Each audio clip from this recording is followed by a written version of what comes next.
The reality is every single thing we do in the world is moved by storytelling, whether it's voting for someone, whether it's buying a product, a house, whatever it is you do it because you're buying into a story that's presented to you.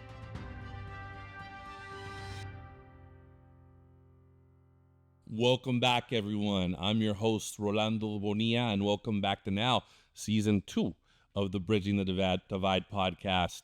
I'm so excited to be here. As I told you at the end of season 1, we wanted to make this season something new, something better visuals, and also having guests on board to talk about the topics we've been addressing for the last year here together.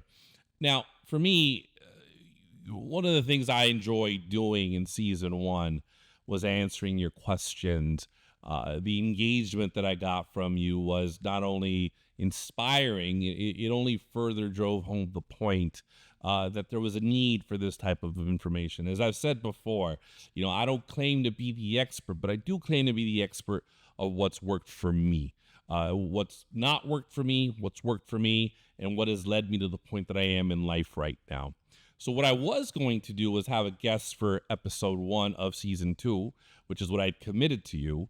However, at the end of that first season, one of the things that I got bombarded with was an overwhelming request of folks asking me what advice I would give them in the event that they did find the right audience for their product or their service, yet they still weren't able to make that essentially market penetration. And if you watched episode 13 of season 1, you know that I talked a lot about this notion of understanding your audience, right? Better understanding your audience and having a conversation with the right match. To recap a little bit, the example that I gave was if you were selling the service of law and your service specifically was immigration law, the likelihood of you getting a lot of clients meeting with bankers was pretty minimal, given that those weren't the issues that were top of mind for them.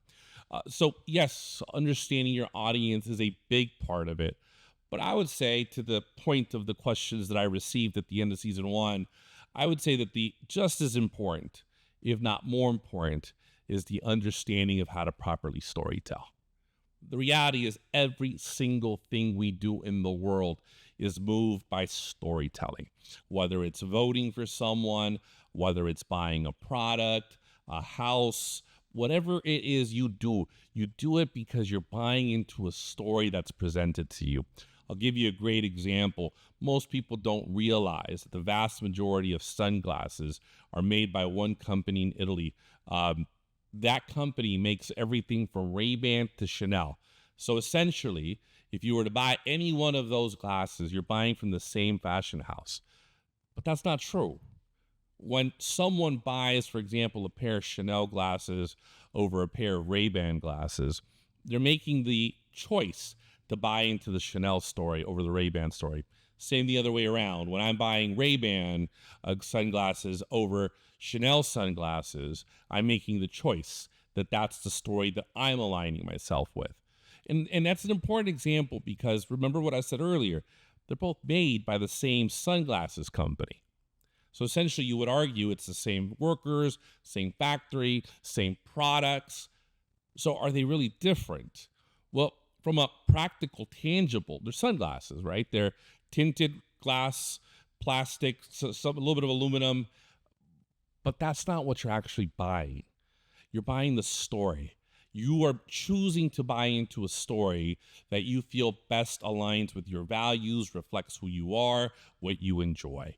And therein lies the fundamental issue that a lot of folks in business run into, the inability to tell a story that engages your audience and makes them want to participate. I'll give you another example. When you go into Chipotle, for example, when you walk in, plaster all over the walls is the essentially life cycle of the food that you're eating and why it's healthy and why it's good for you. Is it better than, for example, taqueria down the street? To be honest, in my opinion, no. But the story is the idea that by walking into Chipotle, I'm buying a product. I'm eating a meal that's healthy. I'm seeing the story behind it. I'm connecting with it. And see, that is the part that a lot of folks miss, that it's not just about your product. It's not just about your service. It's not just about understanding your audience. At the end, you still have to create an emotional connection with what it is that you're selling in order for people to feel that they are aligned with you and because you represent something that's important to them. And I can't tell you how many times I've been in situations with new entrepreneurs who insist on telling me that they already have a story. And the story essentially always goes like this. Let's say, for example, the product is selling cars. We have 100 cars on our lot. We have every color you want. Our cars are all under factory warranty. We have cars that go fast. We have cars for families. That's not a story. That's just an inventory list of the various products you have available.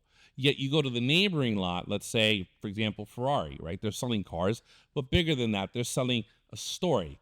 You enjoy fast cars, you enjoy speed, you enjoy status, you enjoy feeling a particular way, right? When you see that horse, you don't just see a car, you see the story behind it. You see Enzo Ferrari, you see Le Mans, you see Formula One. There's something greater, a greater community that is aligned with that story. Those are obviously high-level examples, but they're no different at the granular start point level than they are at the Fortune 500 level. It all comes down to a story. And if you don't understand your product enough, and you don't understand how it connects with the people that you are trying to make that connection with, ultimately that becomes the number one reason I have seen why some folks in business are not able to take the subsequent steps of success that they need. So for me, one of the things I learned the hard way early on, and if you watch season 1, you'd know I talk about this. I would walk into meetings.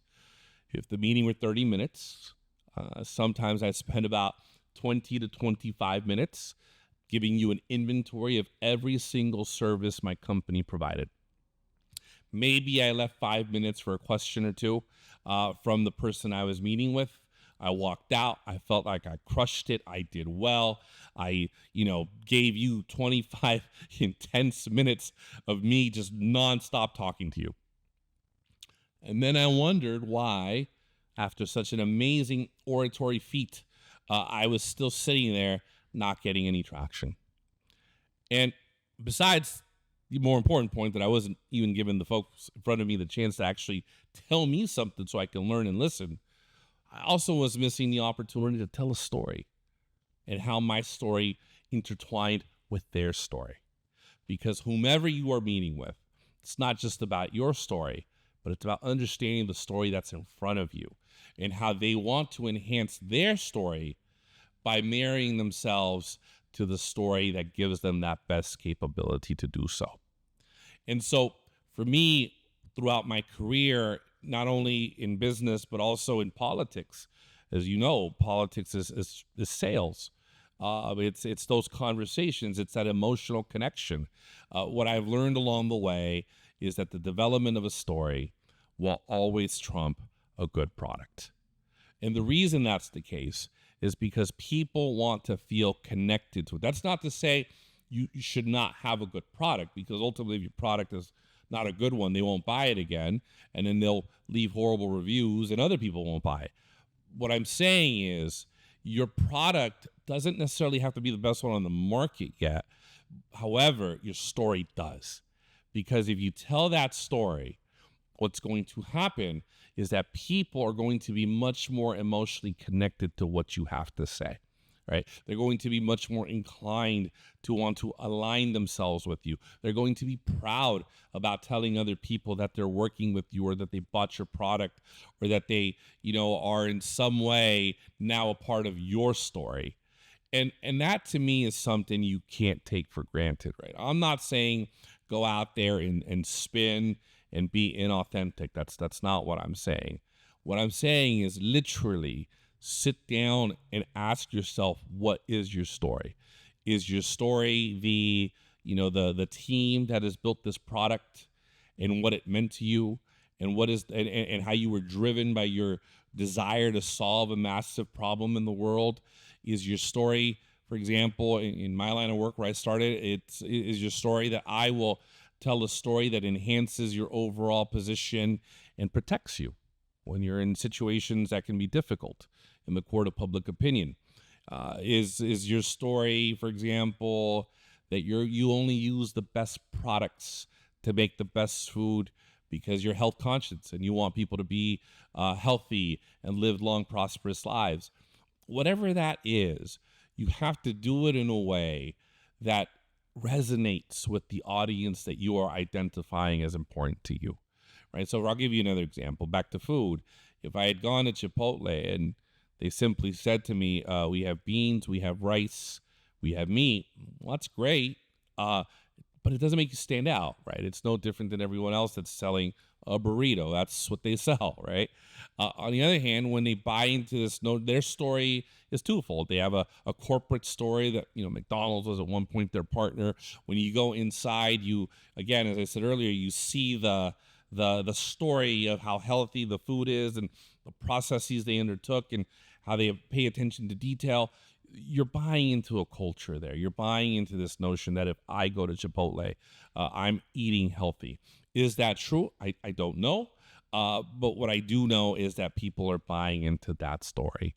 So I think one of the things that's often neglected is this investment into communications and marketing, whether it be working with a PR firm or a marketing agency. And if you don't have that budget, whether it be finding within yourself or your team how to do it, the reality of it is the success is much more difficult when people don't have that piece as part of their broader strategy.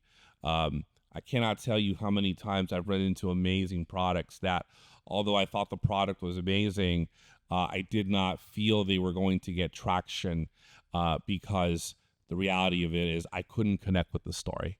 And pretty often, pretty quickly, if I can connect with the story, I understand one of the most important lessons in business is that if I understand and can connect to the story, I understand that the people behind that story understand their customer.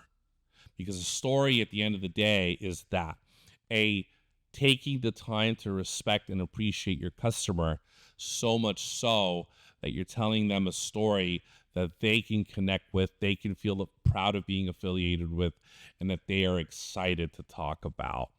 Yes, your service, your product, need to be the best at all times, and that's an evolving process. But at the end of the day, if people aren't excited about you, then they're not going to buy you. Simple as that. If they're not excited about you, they're not going to buy you. I mean, let's remember, before there were iPhones, there was Nokia, right? And then Nokia with the big brick phones. I remember I used to have the 5150. It was like a brick. You could throw it down a 50-story building. The phone would be just fine. The phones are probably more resilient than our iPhones. Very practical. They worked. But Apple comes along with not only a better product, but with a better story. And that story went on to take over our every aspect of our lives, where now a lot of us associate, Apple as the best when it comes to the iPhone, when it comes to the Mac, when it comes to those day-to-day, the watch, when it comes to these products. But in reality, these products already existed. It's just that Apple decided to, make the products better, but they didn't stop there. They also made the story better, right? They made you understand why this was a value proposition to you. They made you understand why having their product in your life made your life better, right? They put out commercials about the quality of pictures to capture family moments. Who doesn't care about wanting to capture great family moments? Videos existed, cameras existed, but they didn't exist in one product, and they didn't exist in a manner where I felt an emotional desire and need. That's really the catch, and need to have that product in my life.